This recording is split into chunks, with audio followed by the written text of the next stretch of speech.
Խորհրդարանի ընտրությունից 5 օր առաջ Հայաստանի եւ Թուրքիայի ղեկավարները միմյանց շնորհավորանքներ են փոխանցել։ Փաշինյանն Էրդողանին շնորհավորել է Կուրբան Բայրամի, Էրդողանը Փաշինյանին 51-ամյակի առիթով։ Թե ով ում է զանգել, կողմերը պաշտոնապես չեն հայտնում։ Բայց Էրդողան-Փաշինյան հեռախոսազրույցները հունիս ամսին արդեն կարծես ավանդույթ են դարձել։ Այդպիսի զրույց եղել է նաեւ 2024-ի հունիսի 18-ին ու 2025-ի հունիսի 5-ին։ Բոլոր դեպքերում Փաշինյանի շնորհավորանքի առիթը մուսուլմանական տոնն է։ Իսկ Էրդողանը մի դեպքում շնորհավորել է Վարդավառի, մյուսում եվրոպական քաղաքական համայնքի գագաթնաժողովը Հայաստանում անցկացնելու, իսկ հիմա ծննդյան առիթով։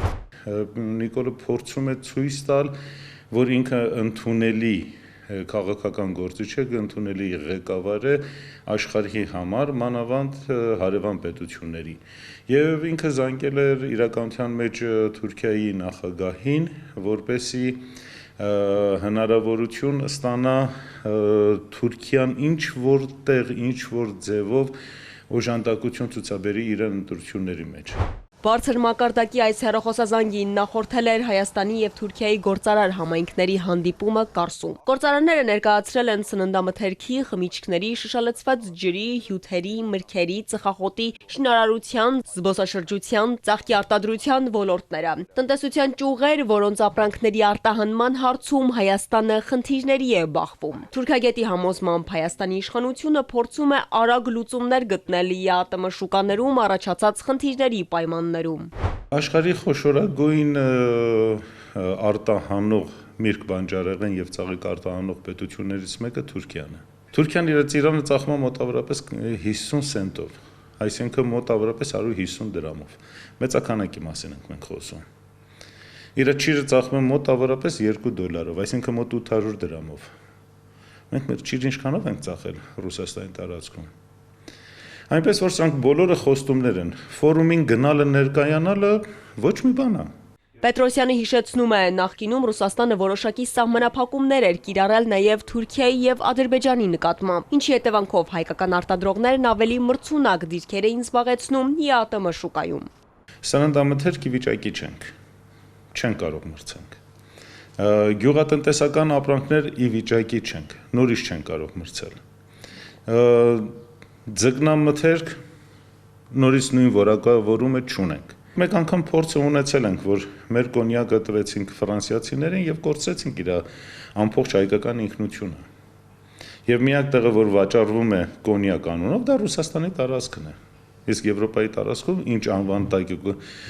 վաճառվում հայկական կոնյակը, ֆրանսիականի, դա փաստ է։ Ուստի արեք չտրվենք խաբկանքներին եւ սուտերին։ Ըստ հայկական կողմի Փաշինյանն ու Էրդողանը նաև մտքեր են փոխանակել երկկողմ օրակարգի հարցերի վերաբերյալ եւ գոհունակություն հայտնել շփումների ակտիվացման համար։ Ըստ Անկարայի հաղորդագրության քննարկվել են նաև տարածաշրջանային հարցեր։ Ընդգծելով, որ Թուրքիան ձգտում է տարածաշրջանում խաղաղության եւ կայունության, Էրդողանն ասել է, որ միշտ կաջակցի այդ ուղղությամբ ձեռնարկվող քայլերին։ Ընդգծվել է նաև ախալքալակ Կարս երկաթուղու բացումը Հայաստանից արտահանումներ եւ Հայաստան ներմուծումներ իրականացնելու համար։ Սակայն ըստ թուրքագետի միայն ճանապարհների արկայությունը բավարար չէ։ Ճանապարհները առևտրի մեջ շատ կարևոր են, բայց կարևորն է թե դուք ինչ եք ուզում արտահանեք։ Մենք ինչ ենք կարող արտահանել դեպի Եվրոպա, որը ընդունելի լինի եւ իրենց բարձր չափանիշներին համապատասխանող լինի։ Երկաթուղով արտահանել դեպի Թուրքիա եւ Թուրքիայից դեպի Եվրոպա միգուցե սա լուծում լինի, միգուցե։ Բայց արդյոք գինը կհամապատասխանի։ Խնդիրը նրանում է, որ հարավում մենք երկաթգիծ չունենք։ Ուստի Քաջարանից մինչև որ Երևան պետք է բերեն մեքենաներով, այստեղ լցնեն երկաթգծի մեջ, երկաթգծի ստանեն դեպի Վրաստան, Վրաստանից գնա դեպի Թուրքիա, Թուրքիայից էլ պիտի ման գանք հաճախորդի, որ ով է մեզանից գնելու։ Թուրքիայի տրանսպորտի նախարարն էլ անդրադարձել է այսպես կոչված Զանգեզուրի միջանցքին, որն Անկարան համարում է միջին միջանցքի ամենառազմավարական հենասյուներից մեկը։ Նախարարն ասել է, որ թուրքական կողմում 224 կիլոմետր երկարությամբ Կարս-Իգդիր Արալակ-Դիլոջու գծի մրցույթն արդեն կայացել է եւ աշխատանքը մեկնարկել է։ Զանգեզուր geçiş, yani Ermenistan topraklarında. Մենք հետևում ենք նաև Հայաստանի տարածքով Զանգեզուրի անցման հետ կապված գործընթացներին։ Երբ այս գիծը գործարկվի, մենք Թուրքական աշխարհին եւ Կենտրոնական Ասիային կկապվենք շատ ավելի կարճ ճանապարհով։